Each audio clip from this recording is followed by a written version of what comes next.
പിന്നീട് ചേർത്ത് പറഞ്ഞ പദം ഫഖദ്ദറഹു. അല്ലാഹു സുബ്ഹാനഹു വ തആല കൃത്യമായിട്ട് നിർണയിച്ചു, അല്ലെങ്കിൽ വ്യവസ്ഥപ്പെടുത്തി, അല്ലെങ്കിൽ ആ കൃത്യമായിട്ട് കാൽക്കുലേറ്റ്, ആ പ്രിസൈസ് കാൽക്കുലേഷൻ, ആ ഒരു പ്രോഗ്രാമിംഗ്, അതാണ് ആ ഒരു പദത്തിനകത്ത് വരുന്നത്.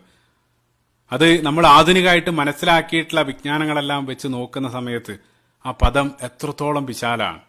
അതായത് ഒരു കുട്ടി ജനിക്കുന്ന സമയത്ത് ജനിക്കാനിരിക്കുന്ന ആ കുട്ടിയുടെ നിറം, ലിംഗം, അതേപോലെ തന്നെ നീളം, രൂപം, ശബ്ദം, അത് ആർക്ക് ജനിക്കണം, എപ്പോ ജനിക്കണം, അതിനെ സംബന്ധിച്ചുള്ള മുഴുവൻ ഡീറ്റെയിലും അല്ലാഹു സുബ്ഹാനഹു വ തആല തന്നെ ഈ രംഗത്തുള്ള ആളുകൾ സൂചിപ്പിക്കുന്നത്. അത് നമ്മൾ സ്ക്രിപ്റ്റ് ചെയ്യുകയാണെങ്കിൽ, അതിന്റെ അകത്ത് ഉൾക്കൊള്ളിച്ചുള്ള ഡാറ്റ നമ്മൾ സ്ക്രിപ്റ്റ് ചെയ്യുകയാണെങ്കിൽ, ഒരാൾ ഒരു ദിവസം 8 മണിക്കൂർ ടൈപ്പ് ചെയ്യുകയാണെങ്കിൽ അത് മൊത്തം എഴുതാൻ വേണ്ടി, അതായത് തെറ്റില്ലാത്തൊരു സ്പീഡിൽ 60 വേർഡ് പെർ മിനിറ്റ് ടൈപ്പ് ചെയ്യാൻ സ്പീഡുള്ള ഒരാൾ ഒരു ദിവസം 8 മണിക്കൂർ ഇരുന്ന് ടൈപ്പ് ചെയ്താൽ 50 വർഷം വേണം അത് മുഴുവൻ ആ സ്ക്രിപ്റ്റ്, അതായത് ആ DNA-ക്കകത്തുള്ള ആ കാര്യം എഴുതിയെടുക്കാനെന്നുള്ളതാണ്. അതായത് മൊത്തം ഒരു ടീസ്പൂൺ DNA-ക്കകത്ത് ലോകത്തുള്ള മുഴുവൻ ഗ്രന്ഥങ്ങളിലുള്ള ഡാറ്റ ഉൾക്കൊള്ളിക്കാൻ സാധിക്കും എന്നുള്ള. സുബ്ഹാനല്ലാഹ്.